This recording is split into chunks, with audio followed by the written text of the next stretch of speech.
Every team, every topic, everywhere. This is Believe. This is Lee from Popcorn Podcast, and you're listening to Zero Dark Nerdy.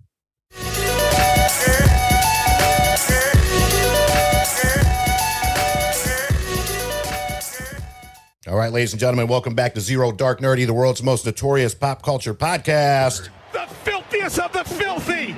This is your boy Brian, a.k.a. El Nino, and today I'm joined with... Mateo, a.k.a. El Padrino. That's it. Okay. Stop staring at me. And it's your boy Jadon, a.k.a. Donnie Walnuts. Hey, what do you know? What do you say? Ryan Saber, Captain Cleveland Browns, Cavs, Guardians, two and one Browns. Guardians. CLE till I die. All right, party goers, before we get into it, do I have to give some shout outs out there to the Believe Podcast Network for having us on this incredible podcast network, the podcast network for professionals, betonline.ag for all your sports betting needs. Four Saints Brewing out in Asheboro. Be sure to check them out, foursaintsbrewing.com. And, of course, F45 on Lawndale Drive. Today, we are going to be talking about The Many Saints of Newark, the movie, the prequel to our Sunday favorite from back in the day, The Sopranos. We're going to be talking about the good, the bad, the ugly, and, of course, our overall ratings. Mateo. I wanted to know what you thought about. We'll get into that. All right. So there were a lot of like faces and mannerisms that were like, you're doing way too much now. Like, relax. Overall, I'm going to be honest. I kind of got El Camino vibes. Okay. You know, like it was great to see, but not very necessary the way that they pulled it off. I enjoyed it, but some of the characters just didn't match. Like Tony's mom, Right. you know, she was completely different in the show to me. Why?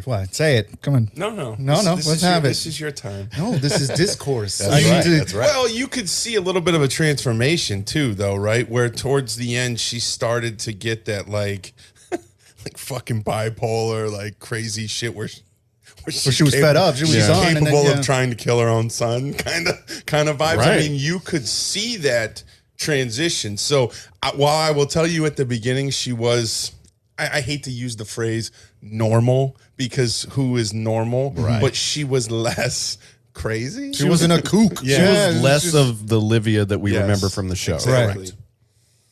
So I guess that's fair, right? It was not perfect by any means. It was good, but it had its flaws. That's where I'm at. And the dialogue sometimes was just they would just throw in random O's, and I'm like, that doesn't go there. Yeah, Dickie when he was in the room with them, and he's like, I didn't know I couldn't run a numbers game at school. He's like, oh, really loud, like very emphatic. Yeah, I'm like, it's a bit much, man. I mean, calm down. A simple smack in the head would have sufficed. Right. And of course, we had your sister's cunt. Mm-hmm. Yeah, Junior has some solid one-liners in there. Yeah, I will say. He used to say that all the time in the show, though. Corey Stahl definitely. I would have never picked him for that. Yeah, but to your point, right? Like there was like some over the top, and we'll get to it. I'm sure mannerisms and stuff. I thought he really captured the essence of Junior in a way that maybe Vera Farmiga did with Livia towards the end there. And I know we already touched on that, but I thought that Corey Stahl did a really good job with Junior. Yeah, I would, like I said, I would have never picked him for that, but Corrado. It was good. Yeah, Corrado's clumsy ass. All the time. Whoever played back in the day and Silvio, I didn't really. So that's old boy from where she plays Umbrella Academy. Yeah. Umbrella Academy. He's that guy that played the boyfriend. Is the boyfriend. Season 1. Season season 1. Yeah. And he's been in some other stuff. That guy's actually he's been in a lot of stuff. Lately. Yeah, he's blowing up. And I'll tell you, the guy that played Paulie Walnuts has been in a few things too. We're back and better than ever. All eyes are on the gridiron as teams are back on for another football season. As always, BetOnline is your number one spot for the all-pro and college football action this season. With an updated new site, interface, even more odds, props, and contests, BetOnline continues to be the number one source for everything football. BetOnline is the fastest and easiest way to bet all your favorite sports. BetOnline, where the game starts. Looked like him. Yeah. But yeah, that guy was good, the Paulie Walnuts guy. Yeah. But the Silvio guy, He went a little too over. Come on, man. Yeah. It was a bit much. I liked it. He was doing a Silvio impression, which don't get me wrong, I loved seeing Silvio's And mannerisms I again. thought the but guy I was that like, played come on, Pussy buddy. was a little over the He top. had one line. Yeah, He had seriously. one line. What's your name? Pussy. That's not what you think. It was great. I like that guy too. Yeah, and that he looked like Puss. I had a gripe with so in the show, Tony takes Christopher to a Hooters or some shit to show him who killed his dad. Yes. Right. So I guess that was a complete lie. No, it very well could have been. You don't see who shoots Dickie. Exactly. So they actually could have very well tied it in easily. All you learn from this is that Junior was responsible. Yeah. You don't know who did it. Because he was kind of like faded out. Right. You know what I mean? Or blurred out. Oh, they or did it whatever. on purpose for Yeah, sure. for sure. Because the whole time you think it's going to be Harold coming after him. Yes. And then Right. out of left field, it's the story. I mean, it's kind of the story that he got. Sidebar. So Frank Lucas, if we've all seen American Gangster, Frank Lucas was very sort of like quiet. Yeah, right? this guy was all animated. He was like Nicky Barnes, for fuck's sake. He's like, you want to be like Nicky and them? Yeah, that wasn't great either. But Greensboro did get a nice shout out. this ain't Greensboro, North Carolina. It's like, yeah. Yeah. They're talking about us.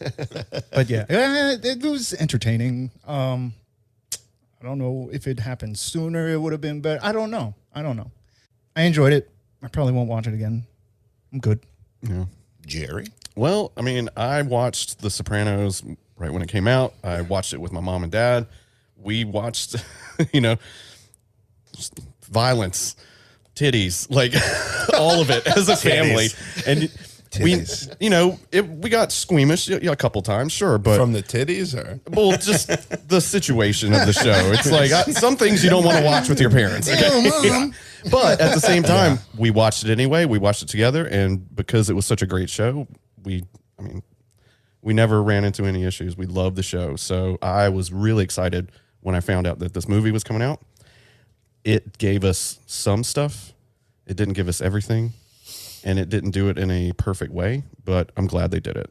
It leaves the door open now. If this is popular enough, what I'd like to see is a show using these characters. I don't want to see another movie because it seems like they just tried to cram too much into 2 hours. It just felt seemed rushed. like a long ass show. Yeah. It It was felt it was very a rushed. long episode Yeah. that takes place in the 60s and 70s, but it gave me what I wanted. I mean, I'm going to go over the Easter eggs from the do show it. that I found. We get to see Johnny Boy and Junior get arrested at the carnival, like in the episode when it happened, when Tony tailed them because he was jealous of his dad hanging out with Janice. We saw that, and we saw the Junior and his lines saying he never met the makings of a varsity athlete. Like we saw him say that a couple times, and sisters cunt a couple times. What I really loved, the two things that I really loved as far as Easter eggs from the show. Number one, back in season 6, in the Janice is telling this story in the cabin about how the night that their dad shot through their mom's hair, That scene. and we got to see that in the movie. Yeah. We got to see I'd have Janice's done story. it too. And then the famous, we touched on this earlier, the episode where Tony sends Christopher to go kill the guy that he says killed his father.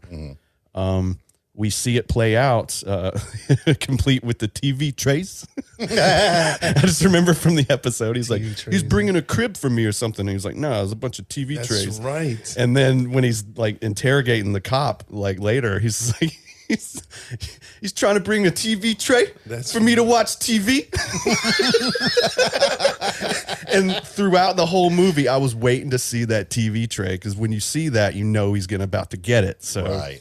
that played out the way it did. We don't know if it was, the cop Barry Haydu or whoever it was. We don't know who did it, but we do know that Junior was responsible, and we didn't know that watching the show. Right. So it gave us a lot of cool stuff. What we didn't get, what I wanted to see from it, the Feach Lamanna's card game. I thought we were going to get more of Tony actually getting in, doing some gangster shit, but I guess this was just the precipice. Like he made the decision to do it, and it's going to happen later on. And then also when he's telling that story in the show about, he's golfing with the doctors, and he's like, "Do you ever meet John Gotti?" And he's telling him this bullshit story about this bungalow barn, like ice cream truck. When they robbed the ice cream truck, for a second, I thought it was going to be a bungalow bar truck, but I was reaching too far, I guess. One other thing, the movie correlates to the show. Junior never liked Christopher, like ever. And now you kind of see why. Like he's even bringing that grudge to his kid Right. afterwards. It wasn't his fault. He I was know. a baby. Harold, brand new character. Really like to see where that was going to go. They kind of they gave us a mini mid-credit scene with him, just a little, and then nothing. Right. So they might be working on something for him in that universe. Who knows? I didn't understand his story arc. Kind of disappeared, and then you see him at the end. So he's still doing his thing. So I think they're just setting up for something in the future, maybe. Every good villain has a bad beginning. Emma Stone and Emma Thompson star in Disney's Cruella, which follows the early days of one of cinema's most notorious and notoriously fashionable villains. Add Cruella to your Disney movie collection today and enjoy deleted scenes, bloopers, and behind-the-scenes featurettes. Available now on digital. Own it on 4K Ultra HD, Blu-ray, and DVD. Carmela was in it for like 2 seconds. Yeah, that's what I was gonna say. There Getting was shoved to the ground. Yeah, there was a few more callbacks though. Dickie talked about he got the speakers from Hesh. Hesh is always the guy that Tony gets shit from in the show. Artie Bucco, he was on the bus with him. He's like, I'm gonna have to run my father's restaurant. Like you don't know it's Artie Bucco, but you can just kind of tell. I'm guessing, and Jackie Aprio was on the bus. Richie, that was Richie and Jackie that he stole the ice cream truck. Yeah. That's right. Because he called one because he's like Richie. So my guess is the other one was Jackie. Right. I mean, it would just make sense. Carmela, look, I loved sort of the intro. You're going through the cemetery. Christopher does the monologue or the voiceover, the narration or whatever. I thought it was really good. I thought the movie was a little slow. I wouldn't say that it was boring. I would say that it was very dialogue heavy, very slow paced. I wanted to see more gangsters doing gangster shit. I guess. I think they are going to make a sequel, a movie. I like your idea. I didn't think about that, Jerry, of actually spinning it off into a series. I need somebody else to play Tony Soprano, though. I mean, I get it. But that's his kid, right? I get it. Yeah. I get it. Michael Gandolfini. It's James Gandolfini's son. He had the tics, the mannerisms down. It's just I feel what you're saying. I don't think he's too fucking I don't think he's soft, at the level man. yet to. But he was. That. I get the sense that Junior always kind of thought Tony was soft when he was a kid. So maybe that's all part of it. I'm really going to enjoy whatever they do next. They're going to do something next. This will be successful. And in the HBO world, in the streaming world,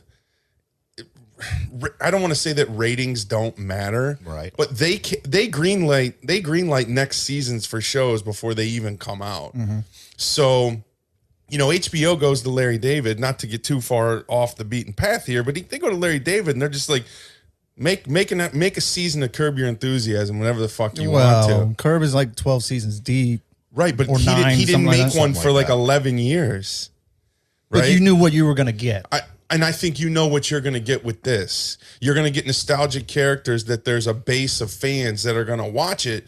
I don't want to say no matter what, but I don't think the movie, even though it wasn't like, it's not a fucking home run. I don't think it does anything to hurt the legacy of The Sopranos. No. In fact, what it does, last night, I'm sitting there and Courtney's like, did you like it? And I'm like, yeah.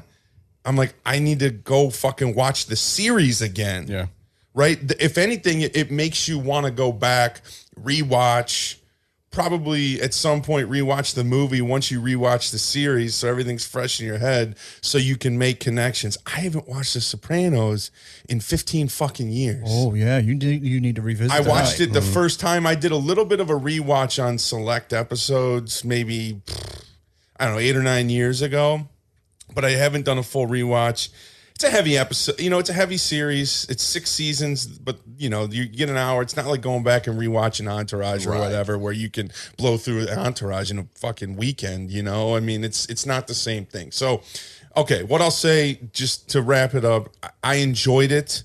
I thought that it was a little slow and dialogue heavy. I enjoyed the insertion of all the characters that you know and love from The Sopranos. The over-the-top mannerisms didn't bother me. It actually... Authentic probably isn't the right word, but they tried. They tried to make the connection. I would have liked a little more Leota, to be honest. Like not Hollywood Dick, the guy the twin, the twin in brother prison. That was locked up. Yeah. I get the sense that, he reads all day. He's much more educated, man. Hollywood Dick's just kind of a fucking animal. You know what I mean? Whereas the brother, the twin, I think that could be an interesting dynamic. Maybe he gets out. And is maybe something. Obviously, him and Dickie had the relationship, but I would give it, and we'll do grades. Yeah. What do we do? Stars? Coins. Coins. What's the most? 4 or 5? 5. So I'm pretty notorious for giving everything like 4.5 or 5 coins on this. I'm gonna give it 3.5. Okay, which is slightly above average. But what I will say is, if you're a Sopranos fan, you will enjoy it. If you're not a Sopranos fan or you haven't watched the show, a lot of it's going to go over your head. It's not. It's going to be like, what the fuck is this? Right. So, I didn't even mention fucking Barenthal. Need more Johnny Boy, and I think you'll get that in whatever the extension is, because Dickie was kind of in his way because he was in his way in terms of the hierarchy, right? The militaristic hierarchy of La Costa Nostra. He'll move up, and I think that'll be interesting. I thought Barenthal was good, so 3.5 coins. If you're a Sopranos fan, you'll enjoy it. You guys covered a lot, so I will say this: I did thoroughly enjoy it. I would probably give it 3 coins personally.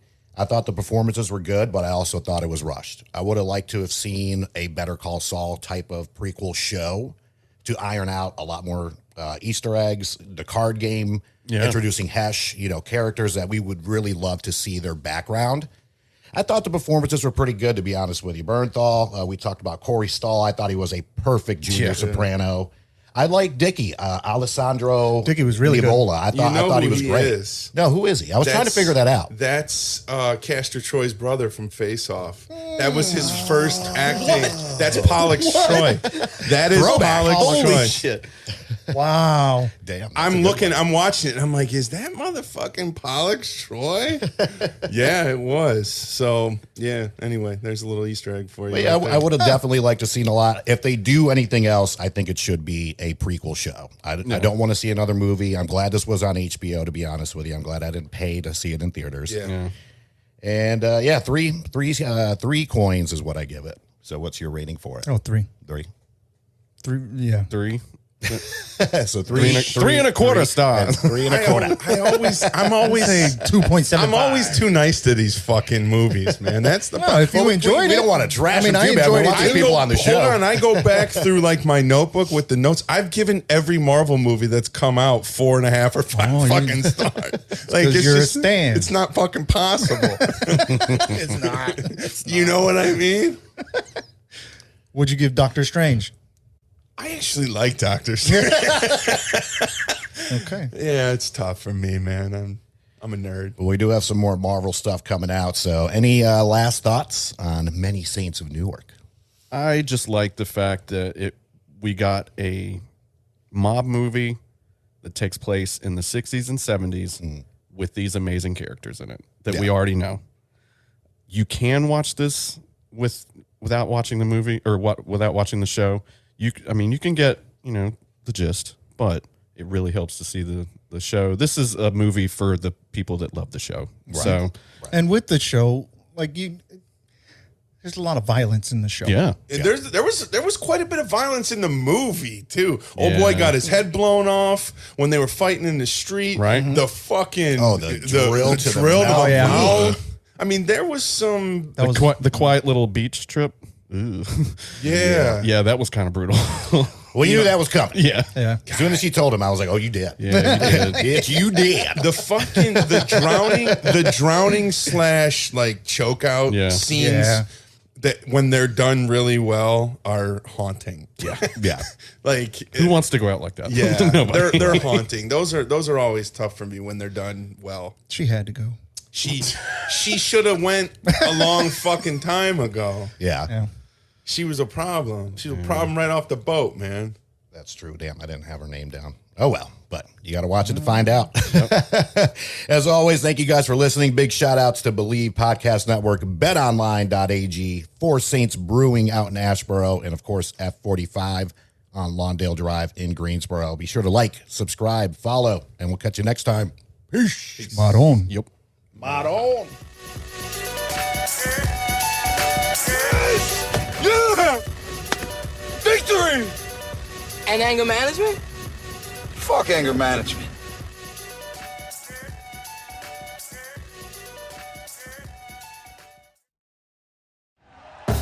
Thank you for listening to Believe.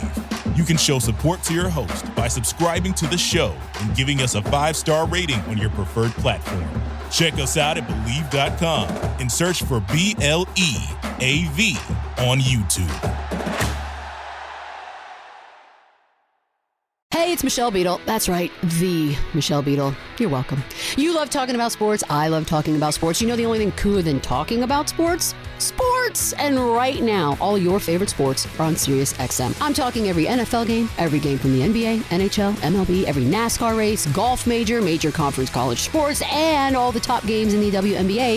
If it gets your heart pumping, it's on Sirius XM. To start your free trial of Sirius XM today, visit SiriusXM.com/believe.